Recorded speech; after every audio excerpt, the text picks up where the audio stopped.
Hi friends, అందరూ ఎలా ఉన్నారు? నేనైతే చాలా బాగున్నాను. మీరందరూ కూడా బాగుండాలని ఆశిస్తున్నాను. ఈరోజు నేను ఒక హై ప్రోటీన్ బ్రేక్ఫాస్ట్ రెసిపీతో మీ ముందుకు వచ్చేసాను. అది చూసే ముందు మన ఛానల్ని ఎవరైనా ఫస్ట్ టైం చూస్తున్నట్లయితే ప్లీజ్ సబ్స్క్రైబ్ చేసుకోండి. అలాగే పక్కనున్న బెల్ ఐకాన్ని టచ్ చేస్తే నేను వీడియో పెట్టగానే నోటిఫికేషన్స్ అనేవి వస్తాయి. ఇక ఆలస్యం చేయకుండా రెసిపీలోకి వెళ్ళిపోదాం. ఇవాళ నేను ప్రిపేర్ చేస్తున్నది హై ప్రోటీన్ దోస. దీనికోసం నేను ఇక్కడ మీకు కనపడుతున్న విధంగా 4 రకాల పప్పుల్ని తీసుకున్నాను. అలాగే రాగుల్ని కూడా తీసుకున్నాను. ఇవన్నీ కూడా ఈక్వల్ క్వాంటిటీస్‌లో తీసుకున్నాను. అంటే సమపాళ్లలో ఇవన్నీ తీసుకున్నాను. మొదటిది నేను తీసుకున్నది ముడి పెసలు, పొట్టుతో కూడిన పెసలన్నమాట. తర్వాతది మినపగుండ్లు, తర్వాత పచ్చిశనగపప్పు, తర్వాత ఎర్ర కందిపప్పు, దీన్ని మసూర్ దాల్ అని కూడా అంటారు. తర్వాత రాగుల్ని కూడా తీసుకున్నాను. దోసను రెడీ చేసుకోవటానికి ఈ పప్పులన్నిటిని మనం ముందు రోజు నైటే నానబెట్టుకోవాలి. అంటే కనీసం 6-8 గంటల వరకు ఇవి బాగా నానాలి.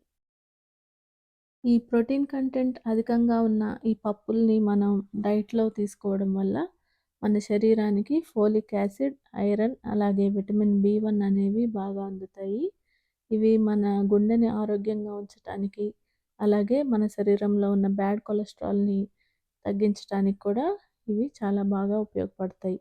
అలాగే రాగుల్లో ఉన్న హై కాల్షియం వల్ల మనకి ఎముకలకు వచ్చే వ్యాధులు అంటే ఆస్టియోపోరోసిస్ ఇలాంటి వ్యాధుల్ని మనం రాకుండా చూసుకోగలుగుతాం. అలాగే ఎముకలు విరిగిపోవడము, తొందరగా ఫ్రాక్చర్స్ అవ్వడం అనేది కూడా మనకి జరగదనమాట. చాలామంది ఈ పప్పుల్ని ఆహారంలో తీసుకోవడానికి సంకోచిస్తూ ఉంటారు. ఎందుకంటే గ్యాస్ ప్రాబ్లమ్ వస్తుందని, ఇంకా కడుపు ఉబ్బరంగా ఉంటుందని. దానికోసం నేను ఈ రెసిపీలో అల్లము, ఇంకా జీలకర్రను వాడాను. ఇవి మనకి గ్యాస్ ప్రాబ్లం రాకుండా సహాయపడతాయి. చూస్తున్నారు కదా ఫ్రెండ్స్, ఇలా నానబెట్టుకున్నాను పప్పులన్నిటిని.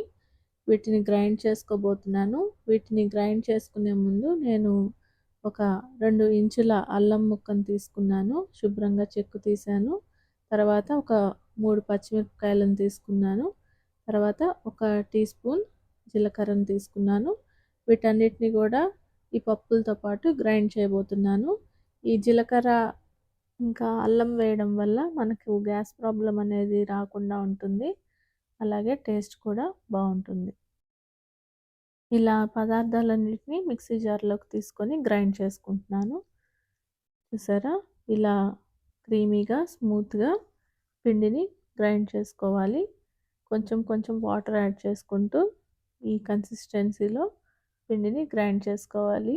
ఇది మరీ వాటరీగా ఉండకూడదు, మరీ గట్టిగా కూడా ఉండకూడదు. ఇలా మీడియం కన్సిస్టెన్సీలోకి దీన్ని రెడీ చేసుకోవాలి. ఇప్పుడు ఈ దోసల్లోకి కాంబినేషన్గా నేను పుదీనా చట్నీని రెడీ చేసుకుంటున్నాను. దీనికోసం నేను ఒక పెద్ద టొమాటో తీసుకున్నాను. అలాగే 2 వెల్లుల్లి రెబ్బలను తీసుకున్నాను. అలాగే ఒక 9-10 వరకు పచ్చిమిరపకాయలు తీసుకున్నాను. అలాగే కొన్ని పుదీనా ఆకుల్ని కూడా తీసుకున్నాను. ఈ దోసల్లోకి పల్లీ చట్నీ, పుట్నాల చట్నీ, అలాగే కొబ్బరి చట్నీ కన్నా ఇటువంటి పుదీనా చట్నీ, కొత్తిమీర చట్నీని ట్రై చేయండి. టేస్ట్ సూపర్గా ఉంటుంది. ఇప్పుడు స్టవ్ మీద ఒక బాండీ పెట్టుకొని దానిలో కొంచెం ఆయిల్ వేసుకొని, తర్వాత కట్ చేసుకున్న పచ్చిమిర్చిని, టొమాటో ముక్కల్ని వేసుకున్నాను. దాంట్లో ఒక 2 వెల్లుల్లిపాయలని కూడా చిన్న చిన్న ముక్కలుగా తీసుకొని వేసుకున్నాను. ఇవన్నీ కొంచెం వేయించుకోవాలి. టొమాటో ముక్కలు అనేవి సాఫ్ట్గా అయ్యే వరకు ఇవి వేయించుకొని, తర్వాత దీనిలో ఒక టీ స్పూన్ జీలకర్ర యాడ్ చేసుకున్నాను.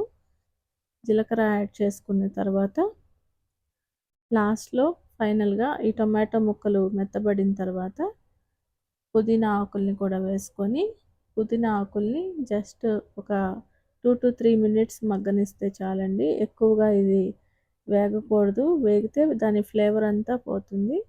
జస్ట్ లైట్గా పుదీనా ఆకుల్ని మగ్గనిస్తే సరిపోతుంది.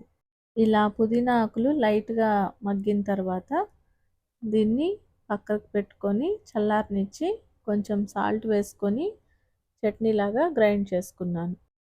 ఇప్పుడు స్టవ్ మీద ప్యాన్ పెట్టుకున్నాను.